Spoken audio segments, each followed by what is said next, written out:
Baiklah, Assalamualaikum warahmatullahi wabarakatuh. Perkenalkan, nama saya Anika Rizkilia dengan NIM 1931010. Baiklah, saya berasal dari kelas Perbankan Syariah kelas 5C. Baiklah, video ini dibuat untuk memenuhi tugas mata kuliah Public Relation untuk ulangan tengah semester. Baiklah, pada pembahasan kali ini, saya akan menjelaskan tentang humas atau hubungan masyarakat yang meliputi pengertian humas, fungsi humas, tujuan humas, prinsip, tugas, manfaat, dan contoh humas yang akan dibahas dengan lengkap dan mudah dipahami. Untuk lebih detailnya, silakan simak ulasan di bawah ini dengan seksama. Baiklah, yang pertama ada pengertian dari humas. Pengertian humas atau hubungan masyarakat dalam bahasa Inggris yaitu public relation, yaitu praktik mengelola penyebaran informasi antara individu atau organisasi dan masyarakat.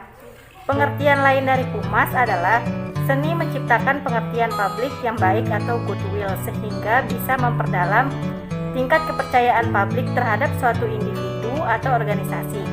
Selain pengertian di atas, humas dapat pula didefinisikan suatu proses yang secara kontinu dari usaha manajemen untuk memperoleh kemauan baik dan pengertian dari pelanggan, pegawai, dan publik yang lebih luas.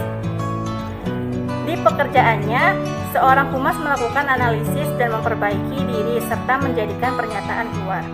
Selanjutnya ada fungsi dari humas. Fungsi humas atau hubungan masyarakat menurut Edward L. Bernays adalah sebagai berikut. Yang pertama yaitu menyediakan penerangan atau pemahaman kepada publik. Yang kedua, melaksanakan persuasi kepada publik untuk menjadikan sikap dan tingkah laku publik berubah. Yang ketiga yaitu usaha mempersatukan sikap dan perilaku lembaga sesuai dengan sikap dan perbuatan masyarakat atau sebaliknya. Selanjutnya ada tujuan dari humas. Berikut ini adalah tujuan dari humas atau hubungan masyarakat. Yang pertama yaitu meningkatkan partisipasi, dukungan, dan bantuan secara nyata dari masyarakat, baik itu dalam bentuk tenaga, sarana, prasarana, maupun dana demi kemudahan dan terlaksananya tujuan organisasi. Yang kedua yaitu membuat rangsangan dan menghidupkan kembali rasa tanggung jawab yang lebih besar kepada masyarakat terhadap berlangsungnya program organisasi tersebut secara efektif dan efisien. Yang ketiga yaitu menjadikan masyarakat ikut serta dalam menyelesaikan masalah-masalah yang dihadapi. Yang keempat, menegakkan dan mengembangkan citra yang menguntungkan untuk organisasi kepada para pimpinan atau stakeholdernya dengan sasaran yang terhubung, yaitu publik internal dan publik eksternal. Selanjutnya yaitu membuka peluang menjadi lebih luas kepada para pemakai produk atau lulusan dan pihak yang terhubung untuk partisipasi dalam meningkatkan mutu organisasi. Selanjutnya ada prinsip dari humas. Prinsip humas atau hubungan masyarakat antara lain sebagai berikut. Hubungan masyarakat bekerja dengan dasar fakta bukan fiksi. Hubungan masyarakat adalah suatu perihal sosial bukan perihal personal. Humas wajib merealisasikan program usaha dalam mencari dukungan masyarakat terhadap kebijaksanaan dan program lembaga yang diwakili. Humas dilarang menipu atau membohongi media massa. Humas juga harus bisa menjadi komunikator yang berguna dalam artian yang benar. Humas harus menjadikan landasan aktivitasnya kepada penelitian ilmiah pada bidang pendapat umum. Humas dapat bekerja sama dengan para ahli di bidang lain. Humas wajib menjelaskan masalah tentang krisis yang diterima lembaga yang diwakilinya. Selanjutnya, tugas humas. Tugas dari humas atau hubungan masyarakat menurut Hadadari Nawawi dan Martini Hadadari adalah sebagai berikut. Yang pertama, membagikan secara luas informasi perihal suatu gagasan supaya maksud atau tujuan dan manfaatnya diketahui oleh berbagai pihak di masyarakat. Selanjutnya yaitu menyiapkan bahan yang terkini tentang sesuatu yang hendak dikomunikasikan pemimpin kepada masyarakat atau pihak tertentu dalam pidato, wawancara, ceramah, pemasaran seminar, dan lain-lain. Bahan tersebut dapat berupa konsep atau makalah yang sebelumnya sudah dibaca dan diketahui isinya oleh pemimpin. Selanjutnya yaitu menyerahkan informasi yang jelas yang telah disampaikan administrator atau pemimpin kepada masyarakat atau pihak yang terhubung. Selanjutnya yaitu membuat susunan dan menjadikan berkembang rencana yang berkaitan dengan pelayanan masyarakat yang diberikan kepada administrator atau pemimpin untuk memperoleh persetujuan. Selanjutnya saya akan menjelaskan tentang manfaat dari humas.